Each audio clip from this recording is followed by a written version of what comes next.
안녕하세요. 네, 발표 시작하도록 하겠습니다. 저는 문과생의 꿈이 오픈소스가 되기까지 3등 국어 데이터를 발굴하는 LLM 파이프라인 구축기를 주제로 발표를 하게 된 김홍련입니다. 네, 저는 고고학을 전공했고요. 12년 동안 소프트웨어 엔지니어로 개발을 하고 있습니다. 오늘은 이제 데이터야 놀자 발표죠. 모두가 이제 데이터를 이야기를 하는데요. 저는 조금 대부분 데이터를 많이 활용을 하거나 분석하는 문제에 대해서 이야기를 하시는 것 같아요. 근데 저는 그보다는 조금 더 앞단의 이야기를 해볼까 합니다. 그러니까 데이터가 분석하거나 활용할 수 있는 전제에서 시작하지 않고요. 분석할 데이터가 이미 있는 게 아니고 아직 데이터답지 못한 거예요. 분석할 수 있는 상태가 아닌 그런 데이터들을 어떻게 발굴할 것인가. 네, 일부러 발굴이라는 표현을 썼어요. 음, 저는 학부 전공이 아까 말씀드렸듯이 고고학이고요.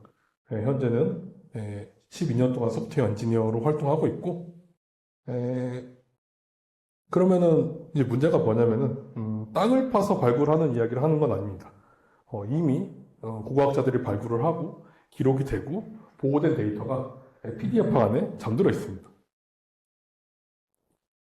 저는 그것을 잠들어 있는 데이터를 책자에 잠들어 있는 데이터를 LLM 파이프라인으로 소프트웨어를 만들고 그걸 오픈소스로 풀어서 또 그 오픈소스 소프트웨어로 데이터를 만들고 그걸 다시 오픈 데이터 세트로 푸는 그런 사이드 프로젝트를 진행하고 있고요. 그래서 오늘 제가 드릴 네 가지 이야기는 왜 12년 동안 이 문제를 놓지 못하고 지금까지 하고 있는가, 그리고 지금 이렇게 시작한 사이드 프로젝트가 어떻게 학회의 공식 파트너가 되었는가, 그리고 좀 더 기술적인 이야기를 해볼 거예요. 어떻게 이 데이터들을 책자 안에서 뜯어내고 있나, 그리고 데이터를 이렇게 만들고 열면 무엇이 달라지는가에 대해서 이야기를 해볼 겁니다. 첫 번째로 왜 12년 동안 이 문제를 놓지 못하였나. 고고학 얘기부터 해볼게요. 데이터의 무덤이라고 표현을 했는데 그 전에 여러분들은 고고학 하면 어떤 게 떠오르실까요? 혹시 떠오르는 게 있는 분 있으실까요? 네. 보통 이제 인디아나 존스 같은 거 많이 생각하기도 하고, 낭만적인 그런 상상들을 하시는 분들이 있을 것 같아요. 근데 사실 고고학은 그렇게 우리 일상 속에서 멀리 있는 게 아니고, 뭐 오늘은 휴일이라서 발굴을 하지 않겠지만, 평일에는 우리나라만 하더라도 1000명이 넘는 고고학자가 100개가 넘는 현장에서 계속 발굴을 하고 있어요. 네. 고고학적 개념에 대해서 조금 짚고 넘어가 볼게요. 유적이라고 하는 거는 다들 아실 거예요. 옛사람들이 활동했던 그런 터가 이제 유적이 될 수 있겠죠. 그리고 유물도 많이 아실 거예요. 뭐 톡이나 석기나 그런 이렇게 우리가 만들 수 있는 박물관에서 많이 보는 그런 것들이 될 것 같습니다. 그리고 유구라는 개념을 많이들 생소하실 거예요. 뭐 어렵지 않고요. 인간 사회가 만든 그 집자리라든지 그런 구조물들 있잖아요.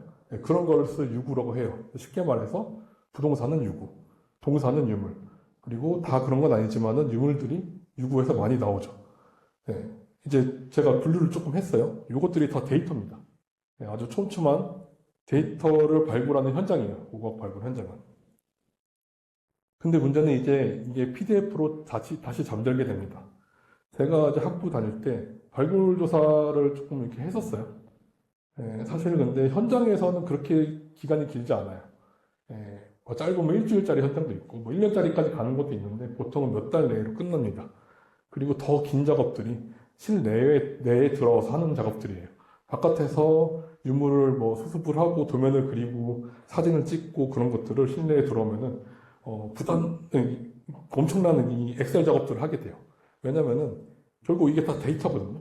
어떤 유물이 있으면은 얘가 어떤 유구에서 나오고 또 이게 어떤 사진 찍었잖아요. 사진을 찍은 것이 또 연결이 되고 도면도 그렸으면 연결이 될 거고 그런 것들을 다 목록화하고 관계를 맺는 그런 작업들을 뭐 기초적이지만 엑셀이나 여러 가지 프로그램을 통해서 하게 됩니다. 그 다음에 해야 하는 것이 지금은 국가유산청인데 예전에 이제 문화재청이었죠. 그쪽에다가 보고서를 이쁘게 만들어서 사람이 보기 좋은 보고서를 만들어서 책자 형태로 만들어서 제출을 하게 됩니다. 규정상 그런 책자 몇 부와 PDF 파일을 제출하게 되어 있어요. 자, 말씀드렸죠. 엑셀이나 기타 등등으로 관계를 엮어서 목록화시켜서 데이터를 만든다. 이게 이제 다 디지털로 표현이 될 거예요. 근데 그것은 이제 어딘가에 잠들어 버리고 사람이 그냥 보기 좋은 책자 형태로 나옵니다. 즉 이제 힘들게 정리한 디지털 데이터가 PDF 안에서 잠든다는 얘기예요. 보고서 한 권에는 보통 이 정도의 데이터들이 들어있어요. 더 많기도 하고요. 네, 뭐 주거지가 뭐 12기 있고 표기가 뭐 몇백 점 출토가 됐고 이런 데이터가 있는데 이게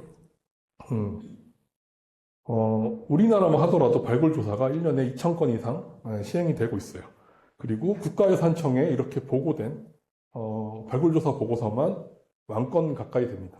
9,000건이 이제 넘었어요. 그리고 작년 학술대에서 얘기가 나왔던 게 한 3만 건 될 것 같다. 공개된 것만 10,000건 정도고 공개되지 않은 것을 포함하면 3만 건 될 것 같다. 이렇게 공식적으로 얘기가 다 왔고 주변에 이렇게 들어보면은 3만 건이 뭐냐, 5만 건, 10만 건도 될 거다. 이렇게 추정이 되고 있습니다. 아무튼 이렇게 방대한 지식이 공개되지 않고 다 책자 안에 잠들어 있습니다. 제가 2013년에 이제 졸업 논문을 쓸 때 이런 표현을 했어요. 이런 문제의식에서 논문을 썼었고요. 디지털로 취득한 정보는 디지털로 표현되어야 한다. 아까 말씀드렸죠? 디지털로 만든 그런 자료들이 다 사라진다고. 그런 주장을 했었고, 지금까지 계속 이런 생각을 가지고 왔습니다. 그리고 저는 그 다음으로, 정책학 전공으로 대학원에 진학을 했어요.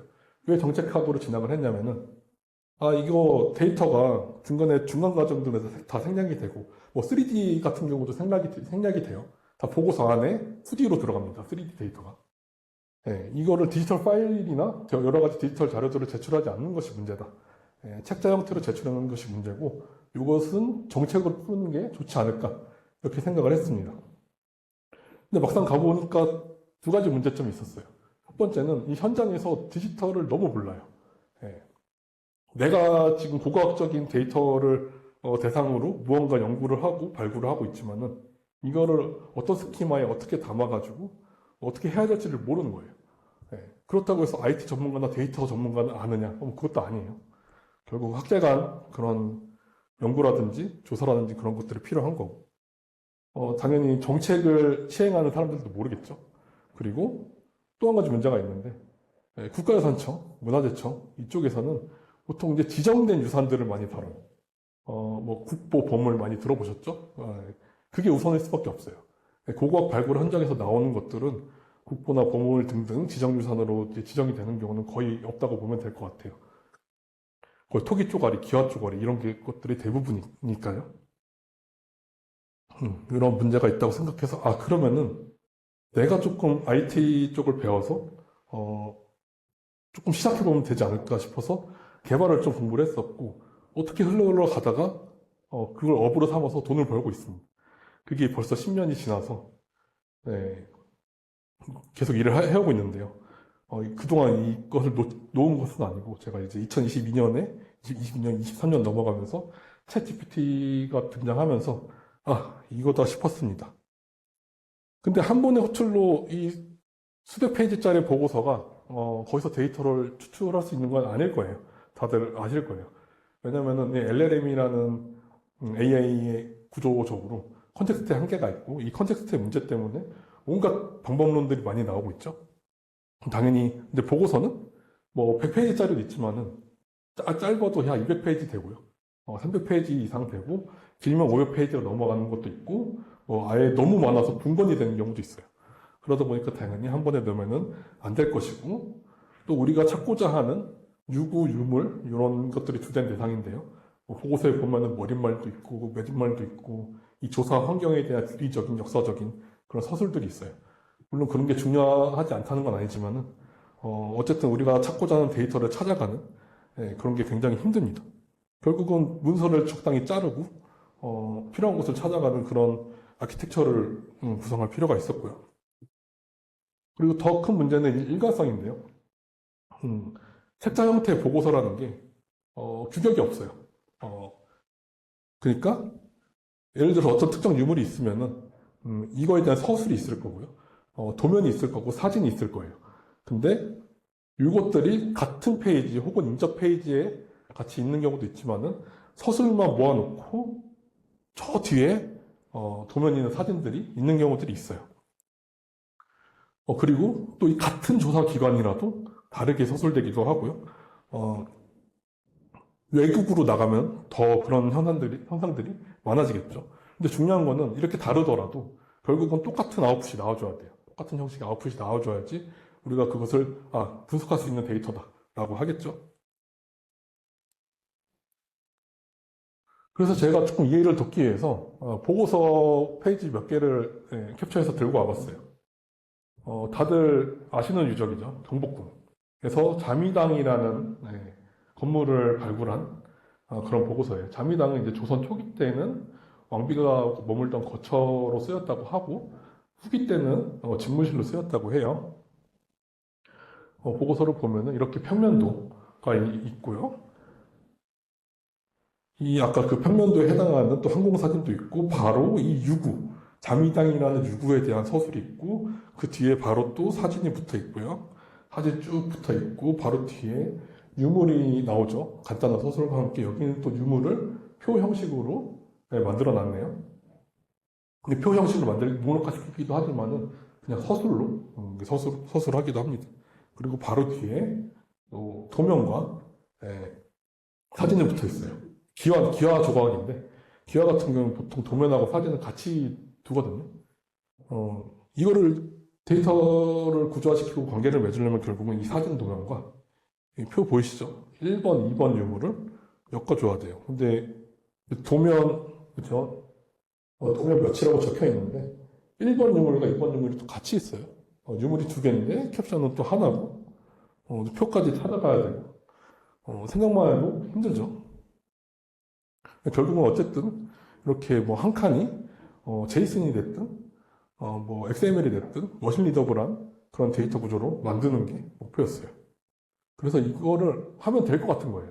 그래서 제가 이제 개발을 하다 보니까 그럼 직접 개발을 해서 내가 좀 상상하는 게 되는지 한번 검증을 해보자 하고 해서 개발을 한번 해봤습니다. 그래서 만약에 아까 같은 보고서에서 모든 유구와 유물을 추출해내서 관계를 맺는 게 사람의 힘으로 혼자서 한다면 몇 날 며칠이 걸릴 게 만들어 보니까 수십 분밖에 안 걸린 거예요. 네. 물론 검증을 위해서 한 거고 완성도는 높지 않았어요. 매칭이 안 되는 경우도 있었고 예외도 있었는데 어쨌든 됐다. 그리고 그 다음 과제가 뭐였냐면은 제가 이거를 이렇게 그래도 멋진 것을 만들어서 사람들한테 알리고 같이 해보자 하고 싶은데 저는 학계를 떠난 지 10년 이상이 됐어요. 그러다 보니까 방법이 없는 거예요. 뭐 링크드인인데 뭐 올린다고 누가 알아줄 것도 아니고. 그래서 논문을 썼습니다. 왜 논문을 썼냐면은 그러면은 네트워킹 할 수 있는 무언가가 없으면은 내가 호랑이 물로 들어가자. 그래서 알아봤어요. 국립문화유산연구원이라고 국가유산청 산하에 우리나라에서 규모가 가장 큰 문화유산 연구기관이 있어요. 거기서 발행하는 학술지가 헤리티지 역사와 과학이라고 있는데 이게 딱 맞구나. 제 주제하고 딱 맞는 거예요. 그래서 여기다가 논문을 내보자 해서 10년 동안 펜대를 놓고 있었는데 다시 한번 글을 써봤습니다. 그래서 어떻게 또 운 좋게 게재가 됐고요. 요게 이제 눈덩이를 처음 뭉친 거였어요. 그래서 요게 이제 작은 눈덩이가 이제 큰 눈덩이로 불기 시작합니다. 사이드 프로젝트가 결국 학회 공식 파트너까지 됐어요. 이 이야기를 해보겠습니다. 이제 KCI 등재지 같은 경우는 심사 기간이 있어요. 2달, 3달 이렇게 되는데 그때 동안 제가 뭐 논 건 아니고 아까 말씀드렸듯이 학계에 오랫동안 떨어져 있다 보니까 누가 알려주는 사람도 없고 소식을 접하기가 어려웠어요. 그래서 나만의 뉴스레터 한번 만들어 보자. 그래서 크롤링을 여기저기 관계된 기관 크롤링을 해서 제 메일로 요약해서 쏴주는 그런 이메일 서비스를 만들었고요. 저 혼자 써보다 보니까 이게 너무 좋은 거예요. 누구나 썼으면 좋겠다고 생각을 해서 누구나 구독을 해서 매일 새로운 소식을 받아볼 수 있는 뉴스레터를 만들었어요. 그러다가 이거는 문화유산이나 고고학 분야에만 한정된 건 아닌 것 같다 싶어서 어떤 분야든 의존성 주입 형태로 오픈소스를 하나 만들었어요. 그래서 내가 뭐 데이터를 좋아한다. 그럼 데이터 관련된 거 넣으면 데이터 관련된 뉴스레터가 되는 거고, 그거를 할 수 있는 오픈소스를 만들었고, 혹시 궁금하신 분들 있으면 저기 들어가서 찍어서 보시면 될 것 같고요. 오늘은 뭐 뉴스레터 얘기를 하는 건 아니니까. 네. 그리고 뒤에도 맨 마지막에 또 나오니까요. 그때 한번 또 살펴보시면 될 것 같고 넘어가겠습니다. 그리고 작년 11월에 우리나라에서 가장 큰 고고학 학술대회가 있어요. 한국고고학 전국대회라고. 여기 나가게 됩니다. 논문 같은 경우는 저 혼자 집에서 뚱땅거리면서 쓴 거고 누군가는 읽겠지만 누가 읽었는지도 몰라요. 여기 가면은 진짜 현장의 사람들이 어떤 생각을 하고 그런 걸 알 수가 있겠죠.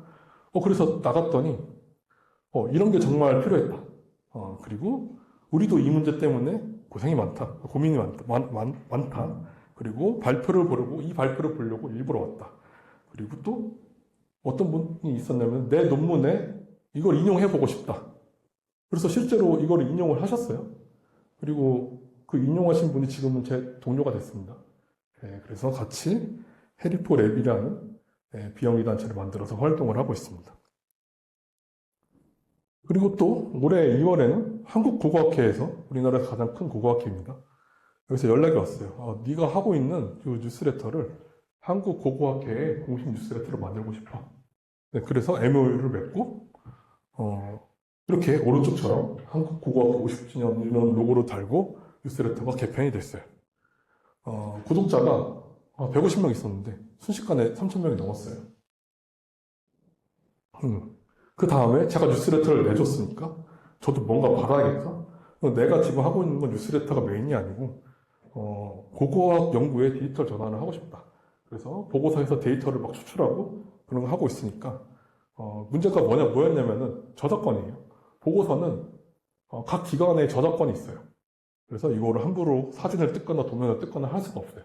그래서 학회는 그러면은 이 보고서의 저작권이라든지 좀 학술적인 거 그리고 정부하고 뭔가 이렇게 협조를 해야 되는 그런 걸 좀 풀어달라 해서 또 협약을 총 2개를 맺었습니다. 제가 이 스토리를 듣고 온 거는 제가 생각해도 재밌기도 하지만은 여러분들한테 좀 드리고 싶은 말씀이 지금처럼 잠들어 있는 데이터가 엄청 많을 거예요. 공개된 데이터도 많겠지만은 그래서 내가 할 수 있는 게 있으면은 조금이라도 먼저 시작하면은 저희가 했던 것처럼 POC를 하고 논문을 게재하고 그러다 보면 같이 할 수 있는 사람들 찾을 수 있고 위라고 표현을 할게요. 뭐 학회라든지 이런 데서 같이 협력을 할 수 있는 그런 계기가 마련될 수도 있을 것 같아요. 이게 불과 이제 10개월 만에 일어난 일이고 위에서 뭔가 정부가 해주길 아니면 관련된 기관이 해주길 기다리는 것보다 먼저 만들어보는 것도 좋지 않을까. 이런 메시지를 던져보고 싶었습니다. 그리고 이제 기술적인 얘기를 해볼게요. 시간도 없고 좀 더 깊이 들어가면 너무 어렵기 때문에 좀 간략하게 좀 말씀드려보겠습니다. 문제가 뭐였냐면은 단순히 지식 베이스를 만드는 게 아니었어요. 그러니까 많이들 하죠. AX, 기업 AX라고 많이들 하는데 스타진 문서들을 가지고 그거를 지식 베이스화 시켜서 벡터 DB에다 올려서 챗봇을 만든다. 그것만 해도 훌륭하지만은 제가 이제 바라는 거는 그 정도 수준이 아니었어요. 거기서 머신 리더블한 유물 하나하나, 토기 조각 하나하나 데이터를 만들고 그게 이제 연구자가 검증이 가능해야 되고 또 마찬가지로 또 1호 주거지에서 나온 예를 들어서 어떤 토기가 있다고 하면은 그게 2호 주거지에서 나왔다고 하면 안 돼요. 정확해야 돼요. 목표가 굉장히 높았습니다. POC 단계를 간략히 또 설명을 드리면은 이때는 되게 단순하게 접근을 했어요. 텍스트를 PDF 파일에 텍스트를 추출을 하고 또 청킹을 해야죠. 너무 서술이 많으니까. 근데 또 의미 단위로 청킹하는 게 가장 좋겠지만 이때는 그냥 되는지 안 되는지만 보려고 페이지 단위로 청킹을 했고요. 또 아까 말씀드렸듯이 주된 관심사인 유구, 유물 같은 경우는 한정된 부분에만 있어요. 그래서 목차까지 파싱을 하고 라우팅을 해서 찾아가는 그런 수준까지 했었고요. 여기서 좀 문제가 뭐였냐면은 제가 이제 2007학번인데 그때 학교 다닐 때만 하더라도 PDF로 된 보고서라고 하면은 이미지 스캔을 뜬 보고서가 되게 많았어요. 근데 최근에는 안 그럴 것이다 라고 생각을 하고 국가유산청에 들어가서 10건의 보고서를 다운로드 받아서 추출해보니까 추출이 안 되는 거예요. 3건만 추출이 되더라고요. 보니까 멀쩡한데 왜 추출이 안 될까? 봤더니 얘들이 책자를 인쇄하려고 근데 인쇄할 때 폰트가 깨지면 안 되니까 다 아웃라인을 한 거예요. 그러다 보니까 벡터 형태의 이미지가 된 거예요. 뭐 깨지진 않지만은 어쨌든 이런 문제들이 있었고 또 이제 관계들이 있을 거예요. 캡션, 사진 밑에 캡션, 사진 1이라고 달릴 건데 거기에 있는 그 캡션들이 본문에서도 이제 사진 1을 이제 인용을 할 거예요. 이게 연결시켜줘야 되는데 이것들이 좀 어려웠습니다. 그리고 또 문제가 뭐였냐면은 돈이 많이 들었어요. 제가 이제 2만 원 들었다고 결론을 냈는데 2만 원 든 거는 결론이고 저 이거 하는데 한 200만 원 넘게 들었습니다. 예, 그리고 POC가 끝나고 논문도 게재가 되고 이제 본격적으로 제대로 이제 개발을 시작을 했죠. 예, 도클린이라는 오픈소스 라이브러리를 활용했어요. 이게 뭐냐면은 PDF나 아니면 문서들에서 표, 본문, 이미지, 캡션 등 레이아웃을 구조적으로 추출해주는 도구예요. 아마 많이들 알고 있을 것 같은데 한컴에서 오픈 데이터 로더라고 오픈소스를 내놨죠. 뭐 걔는 별도의 알고리즘이 있긴 한데 만약에 그 뒤에는 또 이 도클링을 또 백엔드로 사용하기도 합니다. 어쨌든 이 도클링은 굉장히 좋은 도구고 요거 하나만으로도 일반 기업 문서라면 여기까지만으로도 챗봇에다가 데이터를 올려서 우리 기업 문서를 찾는다. 충분합니다. 근데 아까 말씀드렸듯이 고고학 보고서는 여기서 끝나는 게 아니에요. 여러 가지 또 어려움들이 있었는데 OCR이 문제예요. 이런 도면들이 있어요. 도면에 보시면 아시겠지만은 텍스트가 많이 올라가 있죠. 이게 통으로 이미지면 모르겠는데 또 안에 또 텍스트 레이어들이 올라가 있습니다. 이러다 보면 노이즈가 또 껴요. 그래서 더 이제 분석하는데 어려움이 있었고요. 그럼 이거를 어떻게 할까 고민을 하다가 아예 통으로 이미지라고 취급하고 다시 뜯어버리자. 포스 OCR을 하게 됩니다. 포스 OCR을 하게 되면 문제가 멀쩡히 기록된 텍스트도 다 날려버리기 때문에 OCR을 하게 되면 또 오탈자라든지 이런 것들이 발생할 수 있어요. 이걸 또 보정을 해야 되죠. 그리고 OCR 엔진을 또 뭘 썼느냐. 구글 비전 API라든지 그런 걸 쓸 수도 있는데 그것도 비용이 또 많이 들죠. 그리고 그 다음 고려했던 게 이지 OCR이라고 엔비디아의 그래픽카드로 열심히 OCR을 해주는 좋은 도구가 있어요. 그건 뭐 전기료도 많이 들고 그래픽카드도 사야 되고 컴퓨터 또 비싸죠. 근데 애플 OCR 같은 경우는 맥 미니 정도 수준이라도 훌륭한 오히려 이지 OCR보다 더 나은 수준의 글자를 뽑아낼 수가 있습니다. 그래서 이걸 채택을 했는데 한글 정확도도 굉장히 높아요. 우리가 그 아이폰에서 이 사진을 찍고 글자를 긁으면 긁히잖아요. 그걸 쓴 겁니다. 근데 문제는 한자를 이기지 못했어요. 고고학 보고서다 보니까 한자가 많이 섞여 있는데 이 OCR을 돌리게 되면 오른쪽에 보시는 바와 같이 한자가 막 깨져요. 그것도 고정을 해줘야 돼요. 그래서 또 업스테이지 같은 상용 도구도 한번 검토를 해봤는데 여기서 또 비용이 들어요. 인핸스드 그 가격을 플랜을 쓰면은 0.033달러면 한 페이지를 추출할 수가 있는데요. 문제는 이게 되게 싼 건데 1만 권 이상을 추출하려다 보니까 엄청 비싸집니다. 여기서 끝나는 게 아니고 아까 뭐 목차도 이제 매핑을 해줘야 되고 캡션도 매핑을 해줘야 되고 그런데 다 이제 LLM이 필요하고 비용이 들어갑니다. 게다가 여기도 뭐 정확히는 모르겠는데 여기도 애플 OCR을 썼는지 한자가 또 깨졌어요. 한자 보정도 해줘야 되죠. 그러면은 이런 상용 도구로 쓰기 힘들겠다. 내가 그냥 애플 OCR로 그냥 추출해내야겠다. 라고 생각을 했습니다. 그리고 또 문제가 POC 할 때 관계가 많이 깨졌어요. 정확도는 한 70% 정도 됐거든요. 대충 보면 좋아 보이지만은 학술적으로 쓰지 못합니다. 예를 들어서 OCR을 하게 되면 사진이 시진이라고 읽힐 수도 있어요. 그리고 보고서 자체에 사진 밑에 캡션에 사진 1하고 언더바하고 톡이 이렇게 돼 있으면은 본문에는 사진 띄고 1이라고 될 수도 있거든요. 이 얘기는 뭐냐면 결정론적인 방법으로 이걸 또 추출해낼 수가 없다는 얘기예요. 그럼 또 LLM을 또 쓰고 정교화를 시켜줘야 되고 그런 과정들이 필요합니다. 그러다 보니까 처음에 2만 원 들었던 게 도클링을 도입해서 1000원 밑으로 떨어져서 너무 좋아했는데 보정을 하고 이것도 보정하고 저것도 보정하고 하다 보니까 다시 10,000원 가까이 늘어났어요. 그래서 맥 스튜디오를 샀어요. 저번 주 났고 지금 열심히 저희 집에서 돌아가고 있습니다. 로컬 모델을 쓰면은 다들 이제 에이전트로 돌리거나 할 때 부족함이 많다고들 하는데 저는 이거로도 충분하다고 생각했어요. 왜냐면은 결정론적인 방법으로 다 해놓은 다음에 이 빈칸을 만든 다음에 빈칸을 최대한 좁혀서 이 빈칸만 채워주는 역할을 LLM이 하는 거예요. 그러다 보니까 로컬 모델로도 충분한 성능을 냈다. 그래서 결국은 비용이 또 다시 100원 밑으로 떨어졌어요. 이걸로 지금 열심히 하고 있습니다. 기술적인 건 여기서 좀 결론을 내볼게요. 해리포 엔진이라고 마찬가지로 또 오픈소스로 공개가 돼 있고 관심 있으신 분들은 와서 보고 또 기여하실 분들은 기여하시면 될 것 같고요.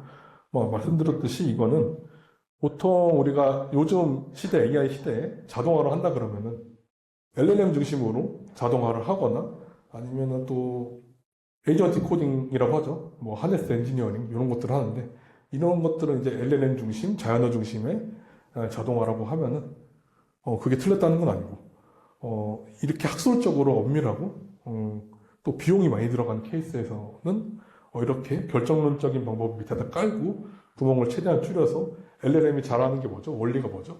빈칸 채우는 거예요. 때문에 LLM이 가장 잘하는 그 구멍을 만들어서 그걸 채우는 그런 방식으로 설계를 하고 활용을 하고 있습니다. 자동화대에서 살짝 또 얘기를 할게. 보통 우리가 자동화를 할 때 90까지도 만들기 어렵긴 하지만 어쨌든 90까지 만들 수 있어요. 그 다음 95를 만드는 거는 5를 올리는 게 90까지 만드는 것보다 힘들고요. 또 95에서 99 만드는 건 더 힘들고요. 100을 만드는 건 불가능하다고 봐야 돼요.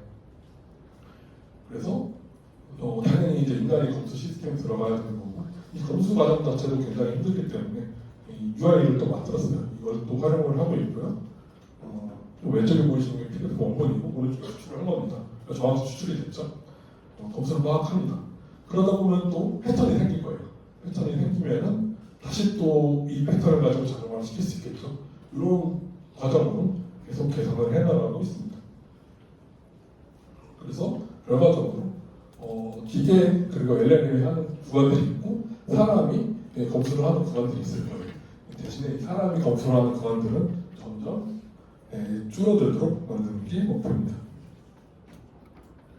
그리고 또 지금까지는 추출에 관련된 얘기를 했는데 데이터 모델에 관련된 얘기를 살짝만 하고 넘어갈게요. 요거 같은 경우는 논문으로 저희 팀에서 쓰고 있어요. 그래서 아직은 자세히 말씀드리기 좀 힘들 것 같고 그러면 이렇게 보고서에 있는 유구나 유물 데이터를 어떤 그릇에 동일한 아웃풋을 만들 것인가.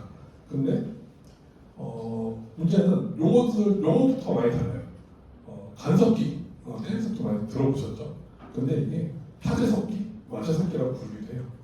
그거 이외에도 온갖 학습 용어들이 통일이 안 되어 있습니다.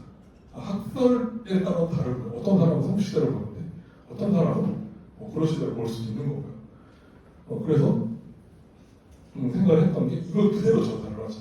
나는 학설이나 이런 거 모르겠고 그냥 그대로 전달을 하는 그 레이어가 있고 그 다음은 예를 들어서 토기 모델이다 라고 했을 때 토기 모델도 공통적인 한국 국어의 토기 모델이 있을 수도 있겠지만 신라 토기, 외자 토기가 다를 거예요. 수법들이 다를 거예요. 그래서 다중 표준 모델로 이렇게 설계를 좀 하고 있고요. 같은 신라 토기라고 하더라도 어떤 사람의 학설이 있을 수 있고 또 다른 사람의 학설이 있을 수도 있어요. 신라 토기 A 모델, 신라 토기 B 모델이 나올 수도 있는 거죠. 또 나아가서 우리가 LLM 시대에 접어들면서 의미론적인 검색이 많이 유효하고 쉬워졌어요. 근데 역시 이거는 내용이 바뀌기도 하고 학술적인 또 데이터가 보니까 온톨로지를 엮어주는 게 정말 중요해요. 그래서 더 나아가서 온톨로지까지 엮어주는 그런 생각을 하고 있습니다. 그리고 마지막으로 데이터를 이렇게 열면 무엇이 달라질까를 말씀드리겠습니다. 뜬금없이 교과서를 들고 와봤어요. 2022년도에 개정된 미래엔 고등학교 교과서 한국사 1권이죠. 1권이고요. 한국사 2권은 완전히 그냥 대사입니다. 한국사 1권에서 한번 살펴볼게요. 고고학의 주된 대상이 뭐 전 시대이니까 현대도 고고학의 대상이에요. 다만 주된 대상은 선사시대가 될 것 같은데 선사시대가 어디 있나가 찾아보니까 1장에 한 군데 있어요. 2장에도 뭐 고대 중세 뭐 다 서술을 하는데 여기 있는 거 살펴보니까 선사시대 서술이 없습니다. 그래서 보니까 구석기, 신석기, 청동기 이거를 그냥 2페이지에서 설명을 하고 있어요. 제가 학교 다닐 때랑은 좀 많이 다른 것 같아요. 그리고 중학교 교과서를 봤습니다. 중학교는 역사 1, 역사 2 교과서가 있어요. 역사 1은 세계사고요. 역사 2가 한국사인데 여기 보니까 청동기 고조선부터 시작해요. 진짜 가서 보니까 청동기 고조선 얘기가 나오고 있어요. 그럼 구석기, 신석기는 어디로 갔을까요? 역사 1권 세계사 교과서에 보면은 구석기 한 줄, 신석기 한 줄 이렇게 나오고 있어요. 그래서 난리가 났습니다. 국어학계에서 이 전담 팀을 꾸려서 대응을 하고 있어요. 물론 교과서에 학생들 교과서에 선사시대가 어느 규정으로 들어가야 되냐는 가치관에 따라서 다를 수도 있는데 어쨌든 국어학이라는 학계 입장에서는 선사시대 서술이 많아야 좋죠. 이렇게까지 된 이유는 여러 가지가 있을 것 같아요. 근데 저는 이게 이제 데이터가 대중에게 또 닿지 못해서 라는 그게 좀 원인이 좀 크지 않을까 생각을 합니다. 그래서 학문은 대중하고 일반하고 떨어진 게 아니다. 다 연결이 돼야 된다. 데이터가 열려야 된다. 그런 말씀을 드리는 겁니다. 그리고 또 데이터가 그럼 열리면 어떤 그게 좋아질까? 한 6가지 정도가 있는데 사실 이거는 여기 오신 데이터를 아시는 분들이라면 당연한 것들이에요. 당연한 것들인데 안 되고 있습니다. 이렇게 쇼핑몰 가이드처럼 내가 원하는 것을 필터링해서 내가 원하는 부분을 보는 이런 게 안 되고 있어요. 이런 게 될 거고요. 당연히 유적이나 유구나 유물 다 위치 정보를 갖고 있는 데이터이기 때문에 지도에다 뿌려줄 수가 있어요. 물론 이게 지도 기반의 GIS가 지금 안 되고 있는 건 아니에요. 근데 이제 유적 중심으로 행정단위 중심으로 좀 되고 있고요. 그리고 당연히 의미 단위로 연결할 수가 있겠죠. 예를 들어서 고고학은 이런 고고학 자료, 통이나 기하만 가지고 하는 건 아닙니다. 역사 자료도 봐야 되고요. 지질학적인 자료도 봐야 돼요. 근데 결국은 고고학적인 발견을 하려면 다양한 데이터가 연결해야 됩니다. 결국 의미를 주고 연결이 돼야 되고 결국 데이터가 구조화되고 표준화되고 규격화되면 의미론적인 연결까지 할 수 있고 온톨로지도 붙일 수 있다. 다들 게임 많이 해보셨나요? 스래시 그리드 같은 게임을 보면 좀 해봤는데 다양한 유적이나 이런 것들이 나오죠. 근데 아쉬운 게 뭐냐면은 같은 에셋들이 계속 반복이 돼요. 근데 엄청난 데이터들이 들어있겠죠. 보고서에는 우리나라뿐만 아니고 전 세계로 나아가면은 그런 것들이 제공이 되면은 좀 더 다채롭게, 좀 더 쉽게 에셋을 만들 수가 있을 거예요. 이런 식으로 또 AI 기반으로 실제 유물이 아니더라도 다양한 형태의 에셋을 학술적인 것과 문제 국도로 할 수가 있을 것 같고 또 마지막으로 이렇게 데이터가 열리면 누구나 쉽게 접근할 수 있으면 다시 교과서로 선사시대가 들어올 수 있을 것 같습니다. 그러면 자 이제 제목부터 오픈소스죠. 왜 오픈소스를 하고 있느냐? 주변에 이런 사람들도 있었어요. 이거 잘 만들어서 팔아먹으면 좋을 것 같은데 국가 연구과제나 용역을 하면 돈 많이 벌 수 있을 것 같은데 물론 그럴 수도 있을 것 같은데 일단은 저는 그렇게 많이 될 것 같지는 않고요. 그보다는 좀 우리 웹에 모질라 재단 있죠. 파이어폭스 거기서 이제 웹 표준 관련된 문서도 제공해주고 있고요. 그런 것을 저희 합의하기도 하고요. 저도 고고학에도 그런 좀 토대가 있었으면 하는 바람이 있었습니다. 그리고 누구나 좀 활용을 해서 기여를 했으면 좋겠다는 바람이 있었어요. 제가 한국 사람이라서 한국 고고학을 주된 대상으로 하고 있지만 전 세계에 많은 사람들이 있을 거 아니에요. 제가 전 세계 고고학을 다 할 수 있는 것도 아니고 많은 고고학자나 관련된 IT 전문가들이 좀 참여를 해줬으면 하는 마음에서 오픈소스로 켰습니다. 그리고 마찬가지로 한국 아니면 같이 했으면 안 돼요. 데이터를 만들었어. 이 데이터를 만약에 독점적으로 팔아요. 또 그러면 안 된다고 생각을 하는 거예요. 우리 또 제가 지금 생각하는 데이터를 구조화시키고 하는 것들만큼은 아니지만 뭐 영국의 ADS나 미국의 티가르나 유럽의 아리아드네 같은 이 공부와 관련된 데이터를 아카이빙하는 그런 기구들이 있어요. 네, 당연히 그런 곳하고도 연계가 돼야 될 것 같고요. 시급 CRM이라고 문화에서 관련된 그런 데이터 표준들도 있어요. 그런 것하고도 당연히 연결이 돼야 됩니다. 그래서 오픈 데이터를 풀어서 다양한 사람들이 참여하고 발전시킬 수 있는 그런 구조를 만들고 싶었어요. 또 제가 지금 열심히 하고 있지만은 뭐 사장이 안 돼서 못할 수도 있잖아요. 네, 그러더라도 계속 생명력을 이어갔으면 하는 바람도 있습니다. 마지막으로 좀 드리고 싶은 질문이 중간에 한 번 나왔는데요. 여러분의 이제 분야에도 저는 고고학을 대상으로 했지만 깨워야 할 데이터가 정말 많을 거예요.